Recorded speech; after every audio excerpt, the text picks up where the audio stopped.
반갑습니다. 네, 안 반가우세요? 네, 반갑습니다. 여러분도 반가우신 줄로 믿습니다. 우리 옆에 있는 분들에게 인사하겠습니다. 반갑습니다. 다시 보게 되니 좋습니다. 할렐루야. 오늘도 말씀의 자리에 나오게 하신 주님을 찬양합니다. 할렐루야. 고맙습니다. 오늘도 은혜가 있으시기를 축복합니다. 오늘 주시는 말씀 에베소서 4장 13절로 16절의 말씀을 가지고 장성한 분량이 충만한 데까지 이르기까지라는 제목을 가지고 또 말씀으로 은혜 나누기를 원합니다. 에베소서를 썼던 사도 바울은 어떤 목회관과 어떤 성도관이 있었냐면 그냥 여러분이 성도로 살기를 원치 않았습니다. 그가 개척했던 많은 교회 그리고 많은 성도들이 어떠한 신앙을 하기를 원했냐면 그냥 성도가 아니라 그리스도의 장성한 분량이 충만한 때까지 이르는 성도가 되기를 원했습니다. 그것이 사도 바울의 목회관이었고 또 기독교 교육관이었고 그의 성도됨의 관점이었던 것입니다. 여러분 한번 생각해 보시기를 바랍니다. 우리가 성도이면서도 수많은 문제 가운데 고통받고 있는 것은 그냥 성도이기 때문에 그렇습니다. 그러니까 세상 사람과 구별이 되지 않는 몇 가지 이렇게 차이가 있겠지만 구별이 되지 않는 삶을 살기 때문이 아닐까 저는 생각을 해봅니다. 그래서 흔들리지 않고 요동치지 않는 신앙을 하려면 그냥 성도가 되시면 안 되고 오늘 사도 바울이 우리에게 권면한 그리스도의 장성한 분량이 충만한 데까지 이르는 성도가 되셔야 합니다. 지금 여러분은 성도의 삶을 살고 있으면서 잘하고 계시는데 그런데 스스로 잘하고 있다고 생각이 되는데 수많은 문제들이 우리를 괴롭히지 않습니까? 어쩌면 세상에 있는 사람들과 거의 다를 바 없는 그들도 그 문제를 가지고 고민하고 있는데 나도 똑같이 그 문제를 가지고 고민하고 있고 그들은 그 문제를 가지고 앞으로 전진하지 못하고 있는데 우리들도 똑같이 그 문제를 가지고 머물러 있다면 한번 생각해 봐야 되는 문제인데 성도라는 이름이 무색하잖아요. 하나님을 따르는 성도인데 왜 이런 문제들이 우리 인생 가운데 그대로 잔존하고 있는가? 여러분 신앙할 때 이 장성한 분량이 충만한 때까지 이르는 신앙이 되어야 한다는 말이 무슨 말일까요? 신앙의 목표를 그냥 성도로 잡지 마시고 그리스도의 장성한 분량이 이르는 데까지 잡아야 하는 이유가 뭘까요? 그렇게 목표를 설정하고 목회를 하고 신앙을 하고 또 살아가야 될 이유가 어디 있을까요? 오늘 그 문제를 좀 같이 나누겠습니다. 한 두 가지 정도 본문에서 이유를 같이 찾고 말씀을 나누겠습니다. 첫 번째, 그냥 성도로 머물지 않고 그리스도의 장성한 분량에 이르기까지 충만한 그런 신앙이 되기 위해서는 오늘 성경 말씀에 보니까 13절에 여러분 잘 알다시피 믿는 것과 아는 것이 하나가 될 때 그냥 성도로 머물지 않고 그리스도의 장성한 분량, 충만한 데까지 이를 수 있다. 이렇게 우리에게 조언하고 있습니다. 여러분 이 알다, 믿는다는 단어 여러분 여러 설교에서 들으셨는데 오늘 제가 한 번 더 반복하겠습니다. 이 알다는 단어 있죠. 알다는 단어. 오늘 본문에서 에피그노시스라는 단어로 쓰이고 있는데 이 에피그노시스라는 단어에 대해서 제가 설명을 조금 드릴게요. 여러분 이 그노시스라고 하는 것은 지식이라는 얘기인데 이 그노시스는 일반 이성을 통해서 얻는 지식이에요. 근데 이 에피라는 말이 붙었는데 에피라는 말은 바깥으로 오라는 뜻이거든요.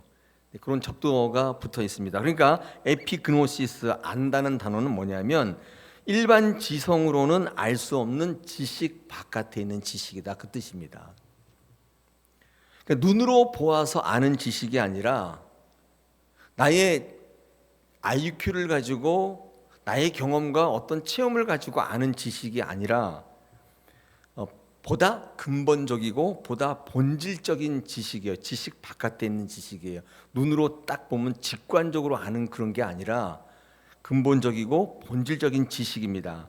그런데 이것은 사도 바울이 이 에피그노시스라는 말을 쓸 때 이 지식은 어떤 지식이냐면 하나님이 주시는 지혜와 계시로만 얻을 수 있는 지식이에요. 일반적인 것으로 우리가 이렇게 책 봐서 아는 그런 지식이 아니라 하나님이 주시는 지혜와 지식으로 얻는 지식입니다. 계시로 얻는. 그러므로 에피그노시스라고 하는 이 안다는 단어는, 그러니까 무엇을 아는가를 말하는 단어가 아니라 무엇으로 아는가를 말하려는 단어예요. 어떤 게 있는데 이것을 아는가의 문제가 아닌 거예요.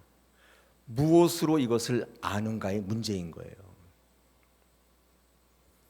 그러니까 나의 지혜, 나의 경험, 나의 체험으로 나의 것으로 아는가에, 아니면 하나님의 지혜와 계시, 즉 말씀으로 하나님을 알려고 하는가, 이 문제를 말하고자 하는 거예요. 우리 신앙의 공동체 안에는요, 하나님을 알아가는 방법이 이렇게 다를 수 있습니다. 우리는 어떻게 하나님을 알아가는가 문제인 거죠. 그러니까 믿는 것, 아는 것이라고 할 때 이 사도 바울이 에피그노시스를 썼을 때는 무엇인가를 알아갈 때 어떻게 알아가느냐의 문제를 부각시키려고 하는 거예요. 하나님을 알아갈 때 자기의 것으로 알아가려는 사람들이 있습니다. 근데 그것이 어떤 지식이든 경험이든 체험이든지 간에 인간의 세계에 비롯된 기타 어떤 것으로도 알 수 없어요. 그 얘기를 아마 하려고 하는 것 같습니다. 하나님의 지혜와 가장 확실한 계시는 말씀입니다. 그러니까 하나님의 말씀으로 하나님을 알아가는 것이 하나님을 향한 바른 지식이에요. 그 문제예요. 하나님을 알아갈 때 하나님으로 것으로 하지 않고 자꾸 내 것으로 해요. 가장 대표적인 게 저도 경험한 건데, 내가 느끼는 감정이나 느낌을 가지고 하나님을 체험하려는 이들이 있어요. 기도할 때 뜨거운 느낌이 있으면 하나님을 발견했다고 생각하는데, 여러분 꼭 그런 건 아니에요. 오히려 하나님을 알아갈 때, 하나님을 말씀을 묵상할 때 성령께서 우리에게 주시는 깨달음, 환희, 기쁨, 이런 것이 혹시 하나님을 알아가는 것이 더 확실히 알아가는. 그 기쁨은 잔잔할 수도 있고, 그 기쁨은 우리 생각의 근접 가운데 폭발해 오르는 깨달음일 수도 있고, 그것으로부터는 기쁨과 소망과 환희일 수 있어요. 길거리 나가서 막 외치고 싶은 거예요. 그러니까 하나님의 말씀을 통해서 하나님을 알아가는 것이 하나님을 향한 바른 지식, 에피그노시스. 여러분 지금 신앙할 때 우리가 하나님을 알아가기를 원하는데, 일단 아는 것과 믿는 게 하나가 될 때 그리스도의 장성한 분량이 이르는데, 이제 이 안다는 단어를 좀 공부하고 있는 중이에요. 그렇구나. 오늘 새벽 기도 때 제가 그런 얘기를 했는데, 여러분 하나님을 사랑한다는 게 뭘까? 이렇게 물었어요, 제가. 근데 어떤 대답을 할 수가 없어요. 하나님 보이지 않는 존재인데 하나님을 사랑하는 게 어떤 걸까? 근데 제가 성경을 읽다가 요한 1서 5장 3절에 하나님을 사랑하는 것은 이것이니 우리가 그의 계명을 지키는 것이다. 요한은 바로 설명하고 있습니다. 그러니까 하나님을 사랑하는 것은 하나님을 향한 간절함이 아니라, 하나님을 향한 부르짖음도 아니라, 하나님의 말씀을 지키는 실천이에요. 하나님이 이것을 너 나를 사랑하는구나로 인식하는 거예요. 하나님을 자꾸 알아가는데, 그때 하나님의 계명을 지키고, 계명을 지키려면 계명이 뭔 줄 알아야 되잖아요. 근데 그것을 삶에 적용하려고, 지키려고 몸부림치는 그 삶을 볼 때 하나님이 어떻게 그를 바라보시냐면, 너를 나를 사랑하고 있구나, 이렇게 인식하신다는 거예요. 하나님 사랑합니다 이렇게 막 두 손 모으고 간절히 외치고 그래도 그게 하나님 사랑하는 게 아니라, 여러분이 잘못 이해하신 거예요. 하나님은 그렇게 사랑을 인식하는 분이 아니라는 거예요. 하나님의 말씀을 읽고 하나님의 말씀의 계명을 바로 알고 내 지성으로 보는 것이 아니라, 내 경험으로 보는, 내 체험으로 알아가는 게 아니라, 하나님 주시는 계시와 지혜를 가지고 그 말씀을 읽고 묵상하며 체득해서 그것을 삶의 자리에 실천하고자 노력할 때, 몸부림칠 때 하나님이 너 나를 사랑한다고 믿으신다는 거예요. 꼭 기억하셔야 될 거예요. 그럼 믿는 건 뭐냐면 이게 제가 보니까 헬라어 단어 피스토스인데 이 피스토스라는 말을 찾아보면 충성이라는 말로 해석이 많이 되어 있거든요. 여러분 충성이란 말이 뭐냐면 끝까지 변하지 않고 지속되는 마음이 이 충성이잖아요. 그러니까 이 피스토스라는 이 헬라어는요 믿음의 속성을 가장 잘 표현한 단어입니다. 이런 믿음은 뭐냐면 제가 늘 말씀드리지만 끝까지 변하지 않고 한결같은 거, 이게 믿음이에요. 끝까지 가는 거거든요. 그러니까 바르게 믿는 믿음이라는 게 뭐냐? 그런 변하지 않고 포기하지 않고 어떤 유혹에도 흔들리지 않고 끝까지 가는 거예요. 이게 충성, 피스토스, 믿음이라고 번역된 헬라어 단어입니다. 오늘 본문에서 이 바른 믿음, 이 피스토스만 가지고는 되는 게 아니라 바른 믿음과 바른 지식이 하나가 될 때, 에피그노시스가 하나가 될 때 흔들리지 않게 된다. 우리 14절에 보니까 그렇게 되어 있습니다. 그러므로 이런 바른 믿음은 바른 지식 위에 기초하게 돼요. 지식과 믿음은 떨어뜨려야 떨어뜨릴 수가 없는 거예요. 하나님께서 주시는 지혜, 계시, 하나님의 확실한 계시가 말씀이잖아요.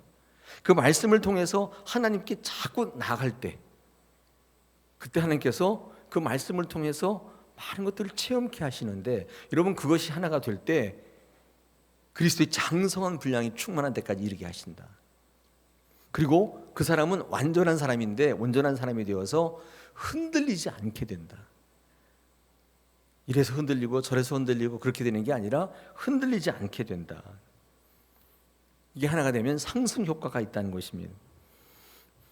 여러분 그리스도의 신앙은 장성한 신앙이고 충만한 신앙이라고 우리에게 얘기합니다. 충만한 신앙이라는 것은 가득 차는 거죠. 흘러 넘치는 거잖아요. 충만이라는 단어가 흘러 넘치는 거예요. 뭐로 가득 차 있냐면 예수 그리스도는 그 안에 성령으로 가득 차 있다 그 말이죠. 근데 가득 찬 것의 반대말이, 성령으로 가득 찬 것의 반대말이 뭘까요? 가득 찬 것의 반대말이 비어있다고 생각하시잖아요. 그게 아니라 자기로 가득 차 있는 것을 말하는 거죠. 성령으로 가득 차 있다, 비어있다가 아니라 반대말은 자기로 가득 차 있는 거예요.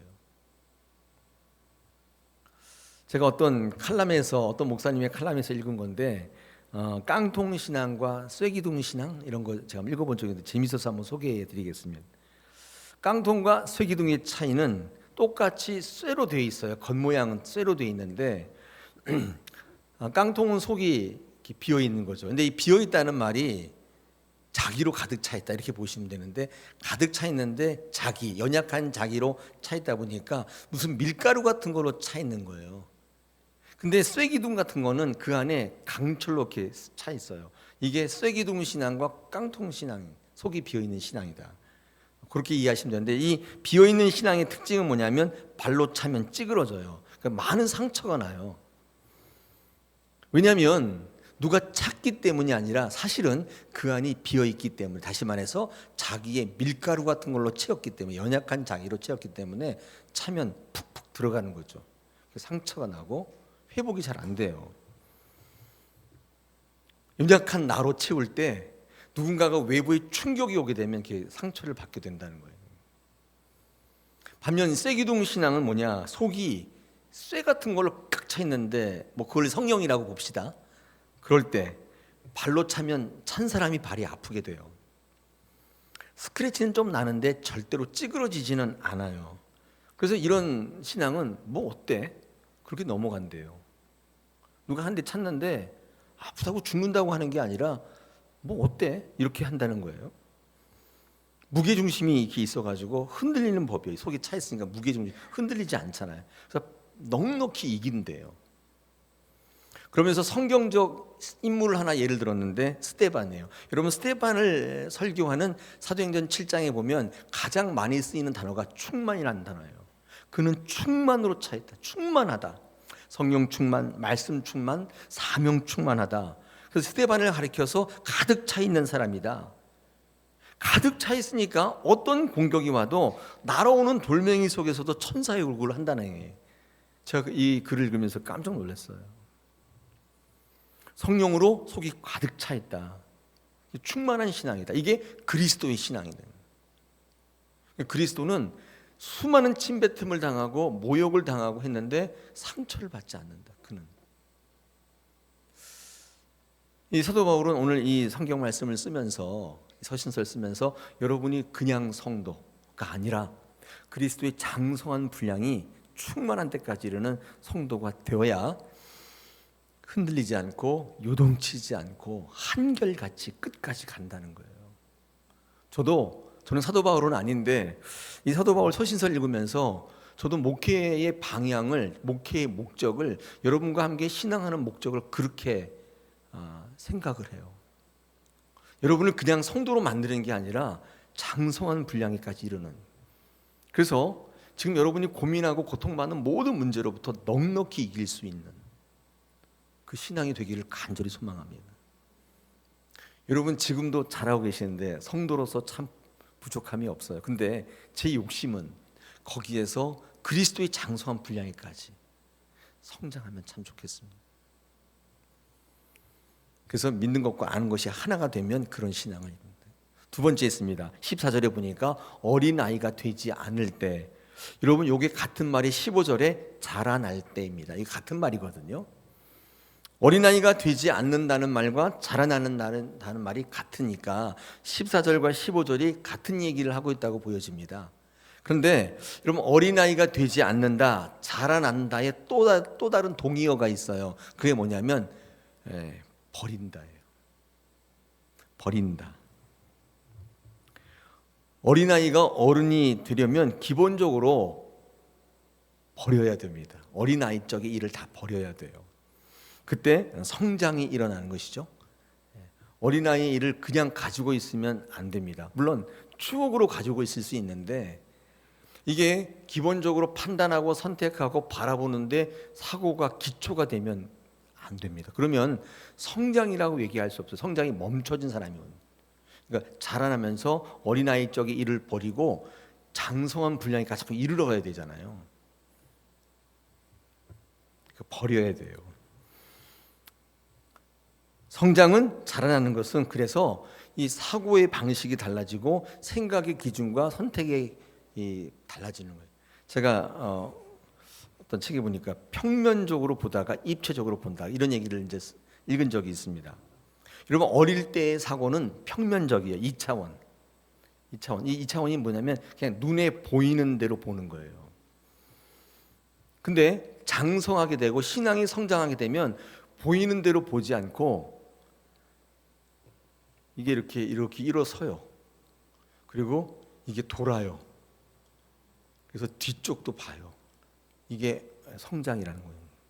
이렇게 딱 있어서 평평한 면에 큰 글씨 세찬 손간에 이것만 딱 보는 게 아니라 어른이 되면 사고방식이 이게 턱 일어서요. 이게 쫙 돌아요. 이렇게 뒤에도 저렇게 생겼네.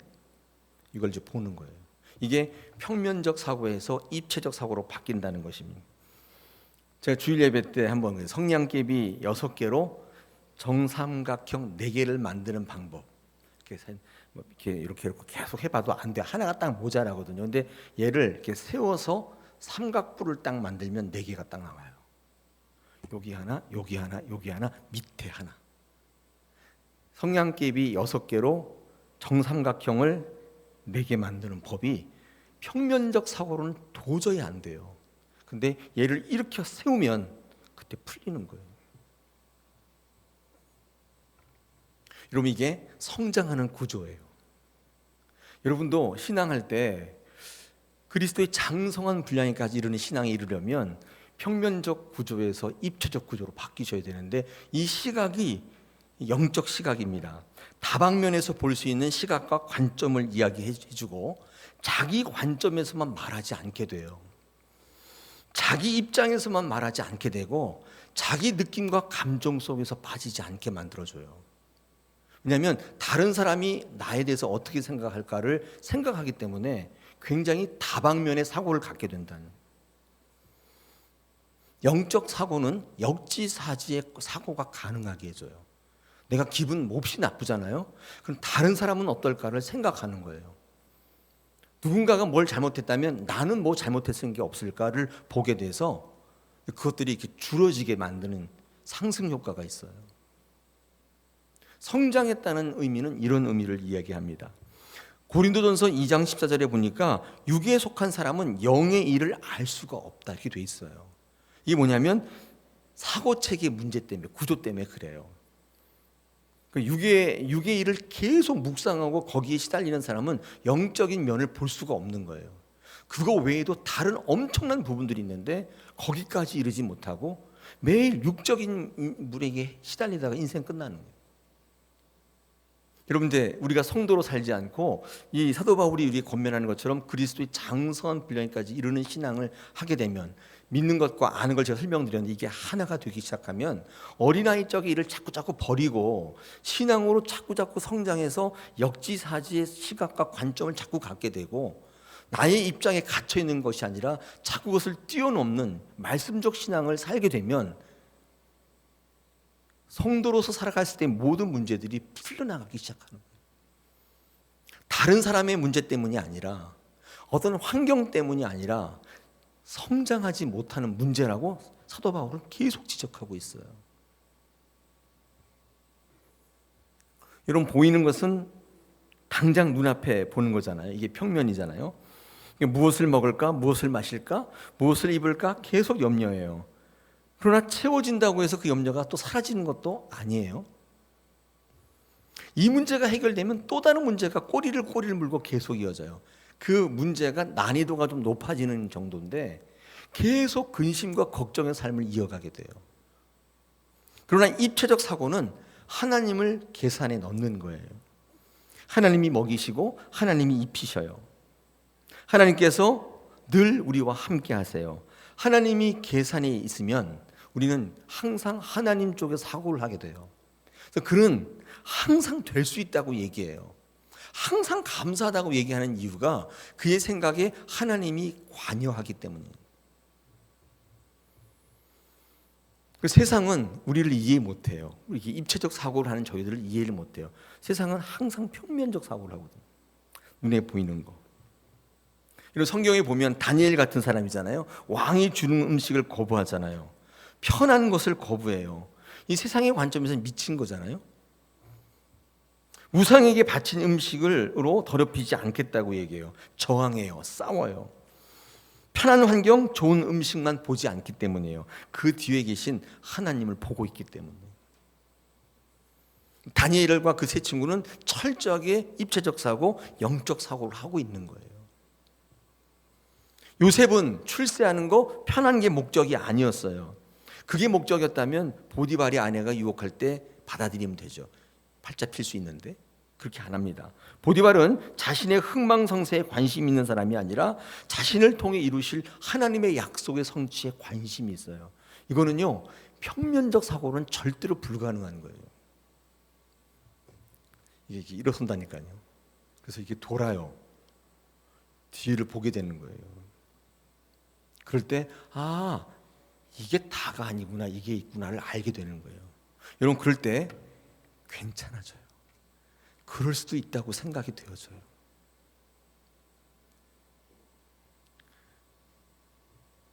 요셉은 하나님의 약속에 이어서 이끌립니다. 하나님의 뜻을 이루는데 사용되어지는 인생을 살기를 원해요. 배부른 게 목적이 아니었어요. 팥죽 한 그릇에 기꺼이 장자권을 팔아넘기는 에서와는 확실히 구별된 인생을 살아요. 하나님의 뜻에 움직이는 인생, 하나님이 원하시는 장수한 분량까지 이르기를 몸부림쳤던 인생인 것입니다. 사랑하는 여러분, 그냥 성도로 머물지 마십시오. 어렵죠. 힘듭니다. 그런데 교회 공동체 안에서 같이 그리스도의 장성한 분량에까지 이를 수 있도록 같이 손잡아주고 같이 끌어주고 같이 믿음으로 권면해주고, 자기 문제 어려워하는 분들이 있어서 말씀으로 소망을 주시고, 그들이 그 말씀을 붙잡을 수 있도록 여러분 삶으로 모범을 보여주시고, 그리고 될 수 있다고 얘기해 주시고, 이게 다 끝이 아니라고 얘기해 주시고, 이제부터 시작이라고 말씀해 주시면 그들이 소망을 갖게 될 줄로 믿습니다. 하나님을 향해 달려갈 줄로 믿습니다. 그리고 귀한 신앙을 이루시는 저와 여러분 되기를 원합니다. 우리 시간에 오늘 주시는 말씀, 그냥 성도가 아니라 그리스도의 장성한 분량에 이르는 성도, 멋있는데 나도 그렇게 되기를 원한다. 내가 예수를 잘 믿지만 왜 이렇게 나한테는 고민이 많을까? 왜 이렇게 힘든 일이 많을까? 생각하시는 분들이 있다면 오늘 이 시간에 결단하세요. 주님, 제가 그리스도의 장성한 분량이 충만한 데까지 이르기를 원합니다. 그런 성도 되기를 원합니다. 어떻습니까? 오늘 이 저녁에, 한 주간을 마무리하는 이 저녁에 여러분의 이 결단의 기도가, 여러분의 이 결단이 여러분의 인생을 완전히 바꿀지 누가 압니까? 오늘 강단을 통해서 선포되는 하나님의 말씀이 있으면 여러분, 우리 한번 같이 아멘으로 동의하시면서 우리 시간 같이 결단하실 텐데, 주님, 제가 그렇게 되기를 원합니다. 주님, 제가 주님을 더 알아가기를 원합니다. 주님을 더 끝까지 믿기를 원합니다. 여러분, 이 마음을 가지고 이 시간 같이 한번 우리 결단하며 기도하시면서 주님 앞에 나가기를 원합니다. 같이 기도하겠습니다.